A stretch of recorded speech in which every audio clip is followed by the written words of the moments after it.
Louvado seja nosso Senhor Jesus Cristo, honra e força.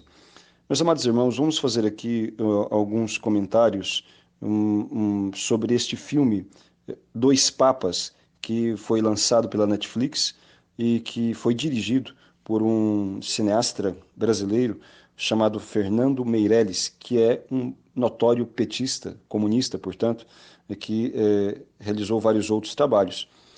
Ao assistir este filme, ou ao analisá-lo, nós temos que ter em conta algumas coisas importantes para poder compreender a intenção daqueles que fizeram e o impacto que eles esperam que tenha. Primeiro, quem está patrocinando, quem está lançando o filme é a Netflix. O que é a Netflix? A Netflix é esta plataforma, né, de filmes e também de várias séries que é notável, se notabilizou, né, pela quantidade de filmes e séries com um cunho invariavelmente esquerdista, socialista e anticristão, onde são defendidas as bandeiras do aborto, do divórcio, do livre relacionamento, da ideologia gay, das famílias alternativas e assim por diante. Ao mesmo tempo em que se esforçam para poder demolir, né, ali os princípios cristãos, ridicularizar a fé cristã. Basta ver aquilo que aconteceu, que ainda foi agora, há poucos dias, por ocasião do Natal, antes do Natal, com este filme deste grupo Portas dos Fundos, que mais propriamente seriam chamados Portas do Inferno, que produziram este filme blasfemo contra nosso Senhor Jesus Cristo, contra a Santíssima Virgem, contra Deus Pai, contra São José, um grupo que deveriam todos estar presos por vilipendiar, por transgredir não apenas a lei de Deus, no qual eles não acreditam, embora estão sempre ridicularizando, mas por vilipendiar também a lei, né, por transgredir a lei, a nossa própria Constituição, que condena esse tipo de ação. Este grupo, Portas dos Fundos, embora a Netflix tenha recebido milhões de assinaturas pedindo que se retirasse este filme de cartaz por ofender a fé do povo brasileiro, 85% professa a fé cristã, eles não retiraram.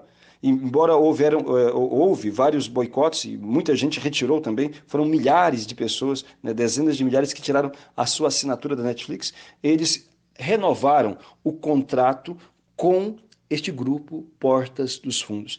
Por que isto? Deveríamos nos perguntar por que uma empresa, para quem certamente o que importaria mais seria o dinheiro, por que eles estão dispostos a perder dinheiro, a perder assim audiência, ao invés de tirar aquilo que está sendo ali para eles um empecilho para os seus negócios, que no caso o Grupo Portas do Fundo.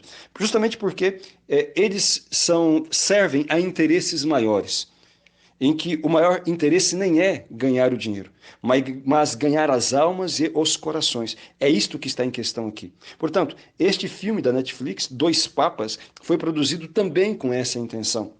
Se não se compreender isso, não se compreenderá ali a malícia que está embutida no filme. E pegará de maneira desprevenida aí as pessoas que são desinformadas, que no caso são a quase totalidade dos católicos, especialmente. É preciso, portanto, ter isso em mente. Né? A Netflix não está produzindo um documentário, um filme, melhor falando, dos dois papas, ou seja, Papa Bento XVI, que renunciou ao pontificado, e o Papa Francisco, que foi eleito depois dele, porque a Netflix agora começou a ser cristã ou católica. De maneira alguma. Existe uma finalidade. O que está aqui, na verdade, em questão são duas visões de mundo. É isso que está em questão. Duas visões de mundo representadas, uma por Bento XVI, pelo Papa Bento XVI. Uma visão conservadora, uma visão onde a verdade ela existe e ela é una. E ali, por defender o dogma, por defender a moral sólida, cristã, católica e assim por diante. E a outra visão de mundo que é representada por Francisco, é uma visão de mundo globalista, relativista, onde não há lugar para uma religião que se pretenda dogmática, onde não há lugar para alguém que se apresente como único salvador.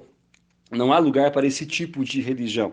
Depois, e aí a Netflix, né, e o diretor vai tentar associar aquela pessoa conservadora, no caso Bento XVI, e todos aqueles que se identificam com a doutrina católica, aqueles que são católicos e que acham que a lei de Deus é imutável, que acreditam que a lei de Deus é imutável, conforme disse nosso Senhor, o céu e a terra passarão, mas as minhas palavras não passarão. Aqueles que acreditam nisto, né, na defesa da verdade da fé, na defesa dos princípios cristãos, de maneira firme, de maneira autêntica, são identificados com um projeto de governo, de igreja, fracassado. Um projeto de igreja que é impopular, que não responde às necessidades do homem moderno, que é alheia ao mundo contemporâneo, que despreza, vamos dizer assim, o outro que está ao seu redor para se preocupar apenas com a letra fria da lei e assim por diante. Esta é a visão que a Netflix tenta passar, aliás, que eles passam neste filme. Ao passo que esta visão boa, vamos dizer assim, representada pelo Papa Francisco, que ali é colocado como uma pessoa muito cordial, muito simples, do meio do povo, pobre, humilde, preocupado com o planeta, preocupado também com as injustiças sociais, preocupado com com a violência que é exercida contra os pobres, com a defesa das vítimas de abusos, de crianças que foram abusadas e assim por diante. Esta pessoa bondosa é associado com esta visão de mundo esquerdista, com esta visão de mundo comunista relativista. Esta mesma figura, ali no filme, Papa Francisco, é que vai dizer que Deus é mutável, que Deus muda também a todo momento, que Deus está sempre em mutação, em transformação, e que, portanto, se Deus muda, a doutrina também pode mudar, pode se adequar aos tempos. E assim vai dar alguns exemplos, né, de coisas que não havia, depois começaram a crer, como se doutrinas fossem fabricadas ao bel prazer de uma época ou de um costume. Depois também vai defender assim esta não rigidez, que a igreja não deve ficar preocupada com estes temas como aborto, como homossexualidade, como divórcio, como anticontraceptivo, e nem ficar apegada a essas coisas como latim, e nem ficar discutindo se meninas podem ou não ser coroinhas, e assim por diante.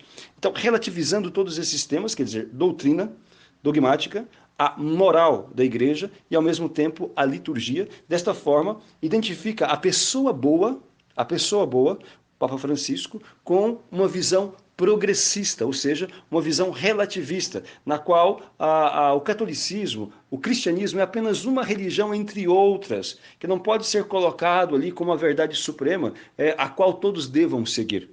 Assim é apresentado o filme. Neste filme, os dois papas, né, o Bento XVI representa, portanto, o pensamento conservador de uma igreja preocupada apenas com o poder e com os seus dogmas, e que defende essa doutrina imutável, mas é insensível aos necessitados e também à situação do planeta, aos pobres e aos que sofrem. E o Francisco representa, portanto, esta mudança que é necessária. Esta mudança representa o bem, esta mudança que é necessária para que a igreja se adeque à necessidade do mundo moderno, aos anseios das pessoas de hoje, para que defenda, então, os pobres, os marginalizados e aquelas pessoas que são vítimas de abusos e assim por diante. Esta é a igreja apresentada pela Netflix, né, como sendo aquela igreja a ser querida, a ser defendida por todos, que está representada ali, condensada na pessoa de Francisco. Bom, este filme, ele existe ali alguma coisa de realidade, e a maior parte é distorção, mentira e ficção. E é importante, portanto, dizer o que é a realidade. Primeiro, o filme começa ali com a morte do Papa João Paulo II, conclave, quer dizer, essa reunião dos cardeais para escolher o novo Papa, o conclave de 2005, onde já, de maneira mentirosa, Bento XVI é apresentado como se fosse um articulador político ali, ansioso pelo poder, que está ali fazendo como que uma campanha para ser eleito. Não é? E, ao mesmo tempo, apresenta-se ali já o Bergoglio, quer dizer, Jorge Mário Bergoglio, o cardeal de Buenos Aires, na Argentina, como sendo alguém despretensioso, que é convidado para assumir aquela missão ali de fazer as mudanças na igreja, mas que não tem nenhuma pretensão disso. E depois, né, do resultado, o qual todos nós conhecemos, da vitória do Papa Bento XVI, ele então lamenta, ali no filme, ele lamenta que a igreja, quando é perguntado, o que você vai fazer agora, Bergoglio? Ele disse, agora eu vou voltar, né, para a minha diocese, vou preparar a minha aposentadoria, já que a igreja quis continuar sem as mudanças, ou seja, já que elegeu um conservador, já que elegeu alguém que quer continuar aí nesses dogmas, nessa liturgia, alguém que quer continuar nesta moral rígida, então, já que eles não querem mudança, então eu vou cuidar da minha vida. Foi basicamente isso que o filme falou, né? E depois, quando já, com os anos passados, o Papa Bento XVI, no filme, chama ali o Bergoglio para Roma, este chamado não existiu, né? Este encontro nunca houve, que o filme apresenta como se o Papa Bento XVI estivesse, então, sondando ali o Bergoglio para ser o seu substituto, por reconhecer que o seu projeto de governo, que sua ideia de igreja estava tudo errado e que a igreja precisava agora de novos ares. Esta ideia nunca passou pela cabeça do Papa Bento XVI, que é um homem de fé, que é um grande teólogo, que é um intelectual de peso. Jamais passou isto pela cabeça de apresentar ali alguém que tivesse um pensamento contrário. E é muito interessante, o filme é bem feito ali, o diálogo que há no jardim ali do Papa, ali do lugar onde ele passa o seu descanso, aquele diálogo é interessantíssimo e, de certa forma, realmente retrata a maneira de pensar de Francisco e a maneira de pensar de Papa Bento XVI. Então, ali, naquele diálogo entre um e outro, no primeiro encontro que eles têm, o Papa Bento XVI vai, então, questionar então cardeal Bergoglio sobre algumas posições que ele tinha a respeito da questão homossexual, a respeito da comunhão para divorciados e assim por diante. E ele vai responder dizendo que em algumas coisas foi interpretado mal e assim por diante, mas que é preciso realmente ter mudança, né? É preciso ter mudança e que ele mudou e que a igreja precisa mudar.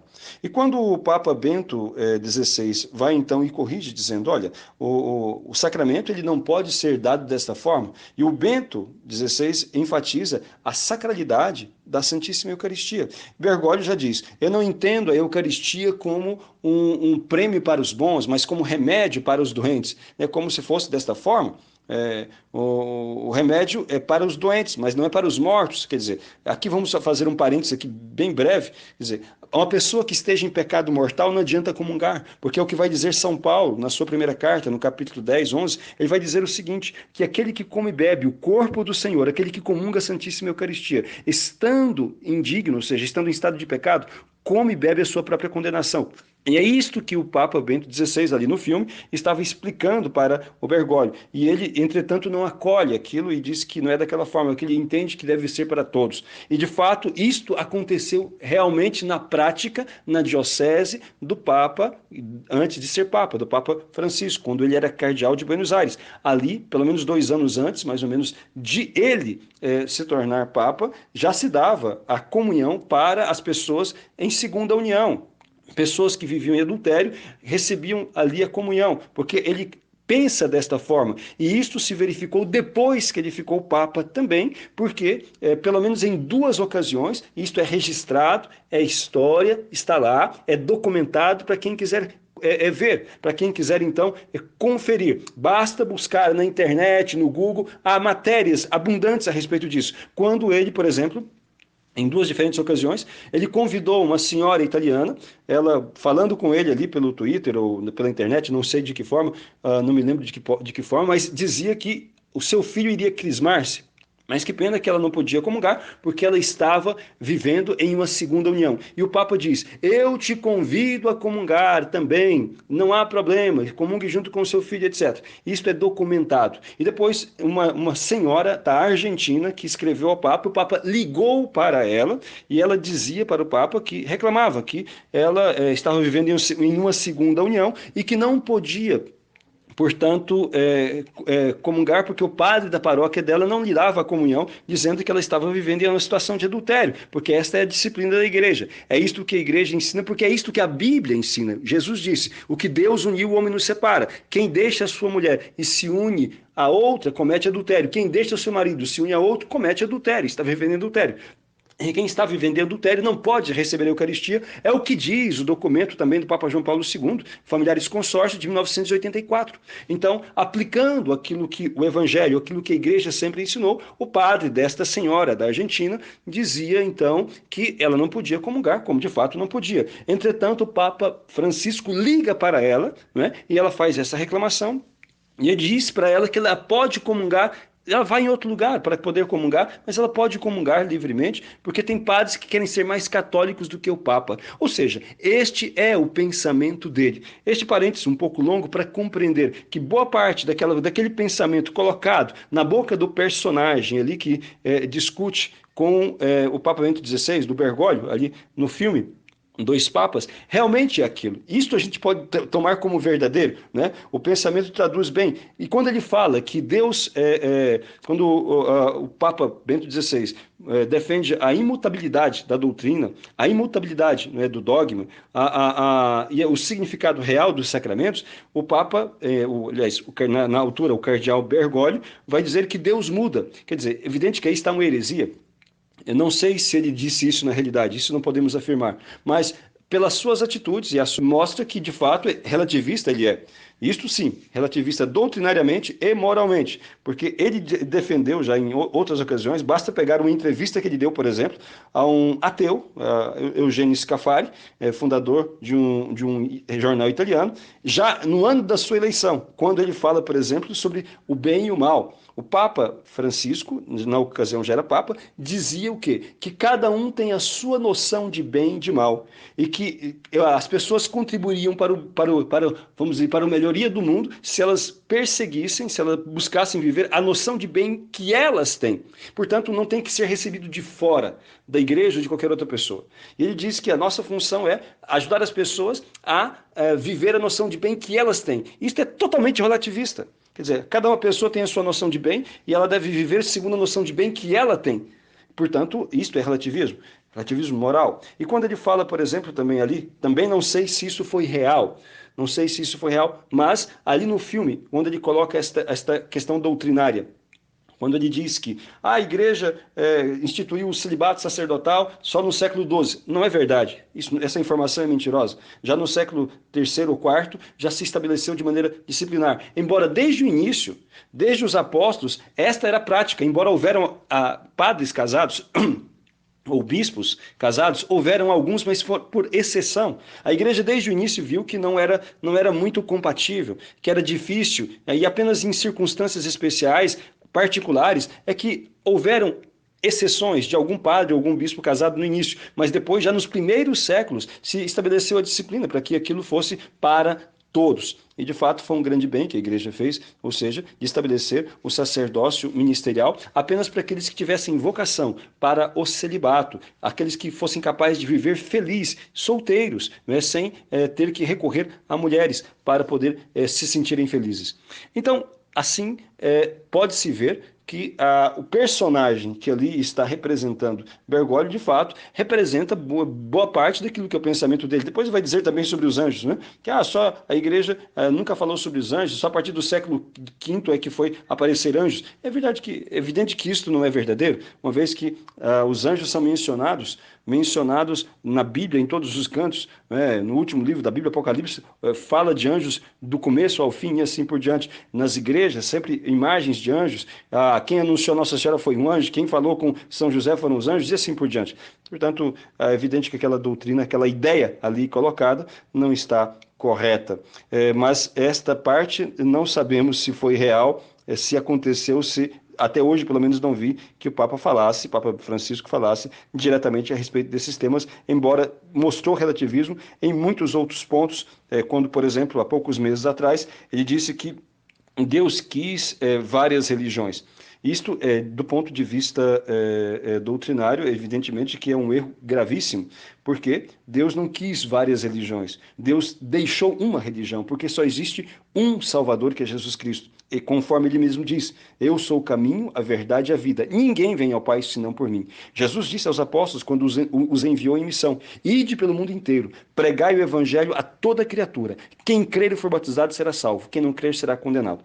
Ensinai-os a observar, a obedecer tudo quanto vos mandei. Jesus instituiu o sacramento do batismo, o sacramento da confissão, o sacramento da Santíssima Eucaristia e os demais sacramentos, para que o povo pudesse então ser santificado e assim alcançasse a vida eterna. Ninguém vai ao Pai senão por Jesus Cristo. Ele é o único Salvador. Como vai dizer lá nos Atos dos Apóstolos, no capítulo 4, versículo 12, nenhum outro nome nos foi dado debaixo do céu pelo qual devamos ser salvos, a não ser de Jesus Cristo, nosso Senhor. Portanto, não se pode dizer que Deus quis outras religiões, porque a verdade está ali. Jesus é o caminho, a verdade e a vida. E, infelizmente, o Papa Francisco fez essa afirmação. Então, relativizou também a doutrina católica quando celebrou, né, os 500 anos da Reforma Protestante, da chamada Reforma, entre aspas, porque é uma revolução, da Revolução Protestante, levando uma enorme imagem de Lutero para dentro do Vaticano e chamando-o de mestre da fé. Quer dizer, isto é um absurdo completo. Ali você vê a relativização da fé. Nunca, jamais, né, que Papa Bento XVI faria ou admitiria algo desse gênero. Então, o filme Dois Papas, ele tenta mostrar esta ideia de um Papa que é conservador, que acredita no dogma, que defende o dogma, que defende a moral católica, mas que por isso mesmo é um Papa fracassado, que é um Papa que não é querido pelas pessoas. O filme coloca ali o Papa sendo chamado de nazista por vários personagens, né? Porque é um alemão e assim por diante, como se ele fosse malquisto, como se ele não fosse querido. Isso é uma grandíssima mentira. Olha, quem acompanhou o pontificado do Papa Bento XVI sabe muito bem como ele era querido. Como ele era querido, como João Paulo II foi querido e como ele era querido. Pensava-se que as jornadas mundiais da juventude iriam decair o número de participantes, por exemplo, porque o Papa João Paulo II tinha um carisma muito grande com os jovens e o Papa Bento XVI é um homem mais tímido, um homem mais reservado, é um homem mais intelectual, mas não tão dado assim às multidões, às plateias e assim por diante. E pelo contrário, todos conseguiam ver, né, a firmeza da fé de Bento XVI, o amor em defender a fé, para defender a doutrina cristã, a doutrina católica. Então, as jornadas mundiais, elas aumentaram o número de participantes.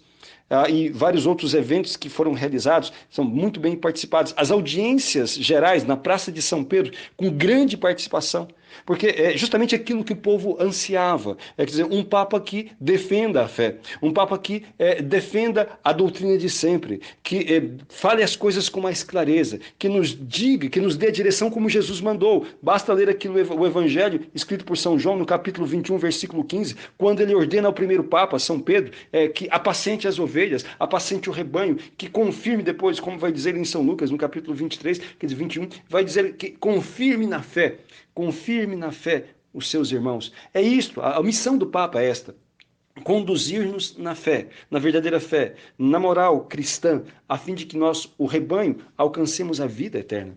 E isso o Papa Bento XVI fazia muito bem. Ao contrário, coisa que a mídia não mostra e não vai mostrar, né? As audiências do Papa Francisco, olha, reduziram-se bastante. Então, as audiências na Praça de São Pedro, pouca participação, porque as pessoas vão vendo também, vão percebendo, né, este vazio que há, esta contradição com 2000 anos de doutrina em vários pontos, enfim, e esta pretensa pobreza ou simplicidade que é muito artificial, que é bastante artificial. Então, ali é uma reversão. O Papa Bento XVI, ele era impopular apenas no meio dos comunistas, apenas no meio dos globalistas, daqueles que queriam atropelar a doutrina católica, a moral cristã, para implementar esta doutrina relativista, esta moral ambígua e relativista, onde tudo se pode fazer. Então, era impopular entre esses, mas não entre os católicos, não entre as pessoas de boa vontade, até a gente pode dizer isso, entre as pessoas que tinham ainda um pouco de cérebro, as pessoas que têm um pouco de bom senso, embora muitos ainda não fossem católicos. Então, atraía a admiração por causa da coerência do pensamento ali de Bento XVI, a coerência do pensamento cristão que era bem apresentado por Bento XVI ao mundo.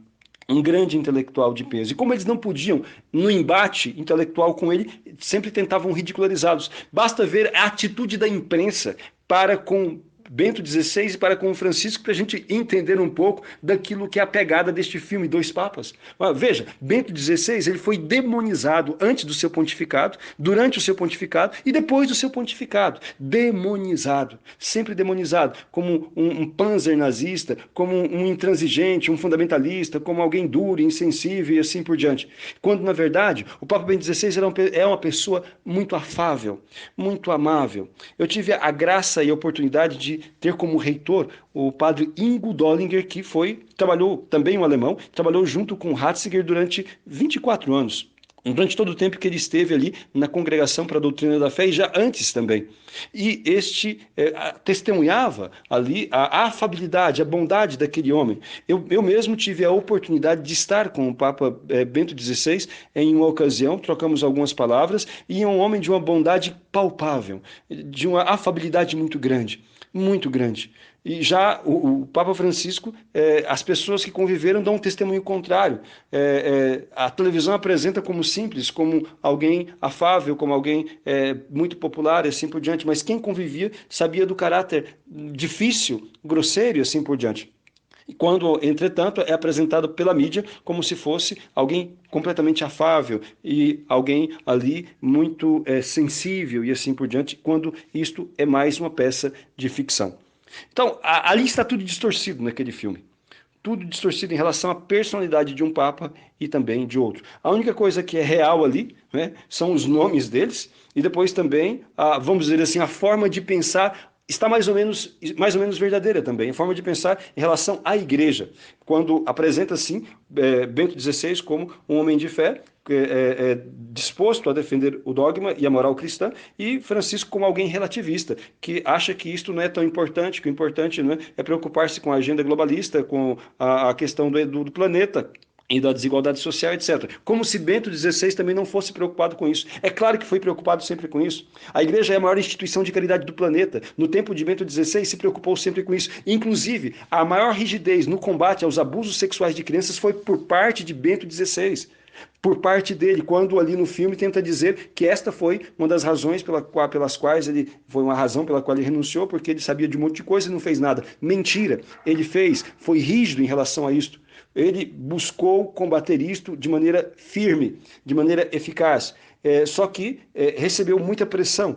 E é importante saber uma coisa, que esta eleição, que depois veio, não é, em 2013, do Papa Francisco, a renúncia do Bento XVI em 2013, 11 de fevereiro, e depois a consequente eleição do Papa Francisco, ela não foi algo por acaso, não. Há um grupo, e aqui quero encerrar este vídeo, esse áudio que está bastante longo, mas fazendo vocês refletirem nisto. Depois podem pesquisar de maneira mais profunda a respeito do tema. Mas não foi algo por acaso. Havia um grupo de cardeais, havia também alguns bispos, entre 10, 12 cardeais e alguns bispos que faziam parte, que se auto-intitulou Máfia de St. Gallen. Essa máfia de St. Gallen, os cardeais que faziam parte, vou dizer aqui o nome de alguns deles que alguns de vocês já escutaram, ou se quiserem pesquisar, irão entender mais profundamente, e o nome de todos eles também. O líder e fundador foi o cardeal italiano, chamado Carlo Martini. Este grupo de St. Gallen recebeu este nome, essa máfia de St. Gallen recebeu este nome porque se reunia todos os anos na diocese, na cidade de St. Gallen, na Suíça, e que, acolhidos pelo bispo, Führer, esse Führer,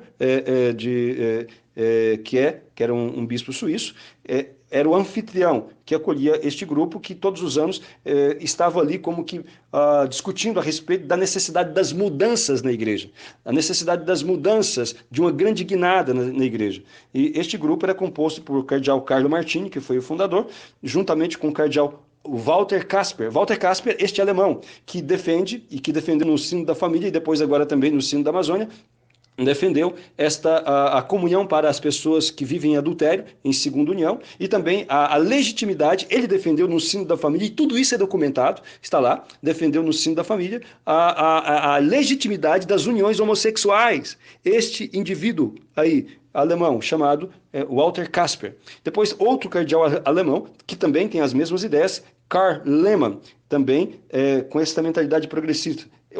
Um cardeal italiano chamado Achille Silvestrini, também fazia parte desta máfia de St. Gallen. E o que nomeou este grupo de St. Gallen como máfia, que foi eles mesmos que deram este nome, foi este cardeal belga, chamado Godofrid Daniels, que tinha uma grande aversão a Bento XVI. E ele trabalhou bastante, foi um dos grandes articuladores para a eleição do Papa Francisco. Havia outro grande no sentido de grande influenciador, chamado Murphy O'Connor.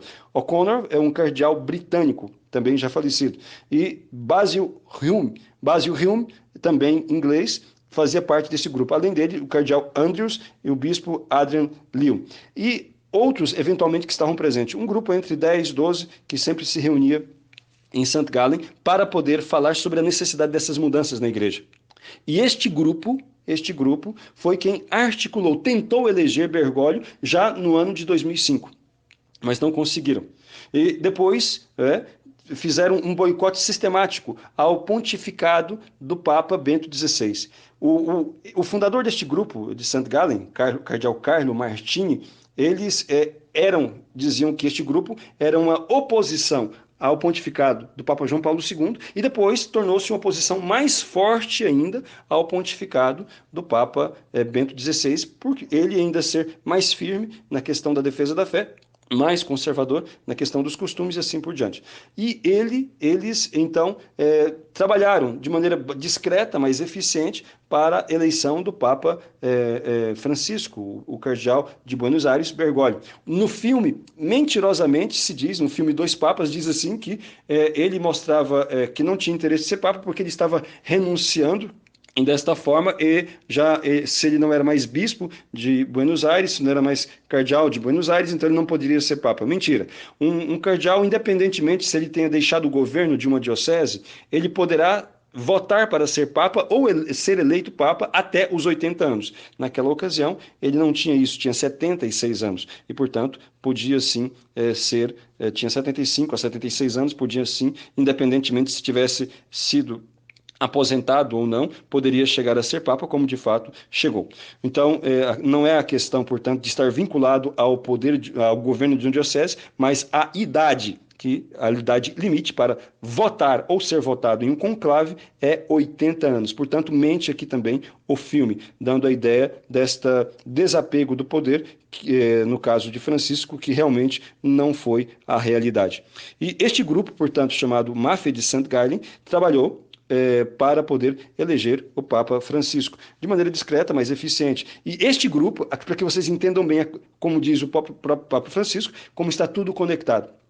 Este grupo que defende as ideias de ordenação de homens casados, ordenação de mulheres, também as diaconisas, a democratização da igreja, que eles chamam hoje de sinodalidade. Sinodalidade é apenas um nome para dizer assim, de quebra da hierarquia, né? A democratização da igreja, que alguns veem isto como um bem, mas não é. Jesus deixou a igreja de maneira hierárquica, quer dizer, com a autoridade que é dada por Deus, e portanto isso não pode ser quebrado, mas eles querem democratizar a igreja, quer dizer, quebrar ali a sua estrutura hierárquica e colocar ali líderes que eles mesmos depois possam controlar. Como o PT, há sempre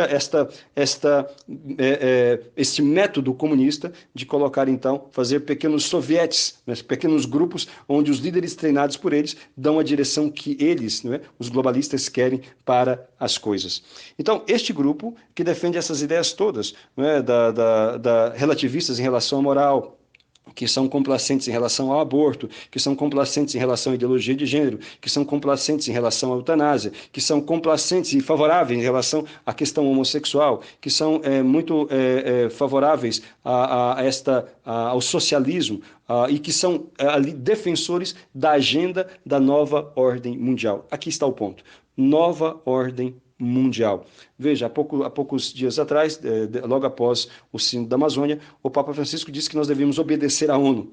obedecer à ONU, quer dizer, e fez ali com a ONU uma espécie de convênio em que se defenderá, a partir da igreja, essa sustentabilidade, né?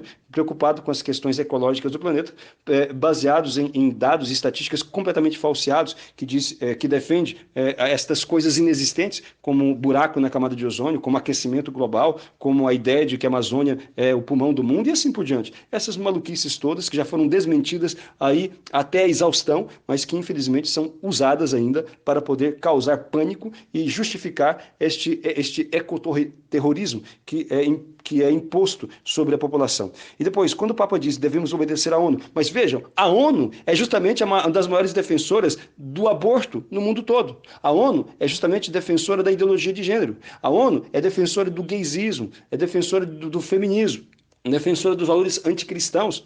Esta organização. Como é que nós podemos obedecer à ONU? Então, jamais se pensou de escutar uma coisa desta pela boca de um sumo pontífice. Entretanto, é o que está acontecendo. Enfim, é isto, irmãos. Quando se assiste a esse filme, Dois Papas, está ali. Está ali, então, o conflito entre dois mundos. E a ideia que o filme quer mostrar passar para as pessoas desavisadas que assistem é que esta ideia conservadora ela é ultrapassada, ela é falha, ela é injusta, ela é desumana, ela não leva em consideração os indivíduos, ela é falida. Enquanto esta ideia progressista, comunista, socialista, né, é humana, é preocupada com o próximo e assim por diante, nada mais distorcido. E, ao mesmo tempo, essas pessoas são relativistas, elas não querem apresentar um Salvador, uma religião única, uma religião onde haja um único Salvador e assim por diante. Não há espaço para esse pensamento de uma religião que se apresente como única, verdadeira, como é o caso do cristianismo, como é o caso da Igreja Católica se apresentando ali aos seus fiéis, conforme Cristo mesmo estabeleceu. Ele é o único Salvador e, portanto, ninguém pode ir ao Pai senão através dele, senão através da regeneração no sangue dele, recebendo os sacramentos, recebendo, portanto, a purificação e perseverando na observância, no esforço de observância dos seus mandamentos. É isto. Meus amados irmãos, a questão é muito séria, tudo é muito grave e as pessoas estão boiando, não sabem o que está acontecendo. Devemos rezar, sim, né, pelo nosso Papa Francisco, para que Deus dê a ele sabedoria, o liberte das amarras do globalismo, dê a ele, enquanto vive ainda, a graça de voltar atrás em todas as decisões equivocadas que tem tomado em muitos pontos e o ajude, né, a ser forte, para poder vencer primeiro a si mesmo e depois também se opor a este globalismo que está destruindo o mundo e tentando destruir a igreja, que infelizmente com o qual atualmente, infelizmente, ele está aliado. Que a Santíssima Virgem, Nossa Mãe do Céu, nos ajude a ficarmos firmes na fé, a conservarmos sim o amor, o respeito ao Papa, a todos os bispos, mas ao mesmo tempo a consciência daquilo que é verdadeiro, para não seguirmos a nenhum naquilo que está errado. Ficaremos sempre na igreja, dela nunca sairemos, mas porque isto não é querido por Deus. Nós devemos permanecer na igreja, devemos ir à missa, mesmo que o padre não seja fiel, que o bispo não seja fiel, ou que mesmo que o Papa, em vários pontos, demonstre desvio. Nós devemos permanecer na igreja. Jesus está em cada missa, onde o padre consagra o corpo e o sangue de nosso Senhor. Mas devemos estar ali conscientes de que devemos seguir a igreja com a sua doutrina. O nosso critério não é o machismo, o nosso pensamento.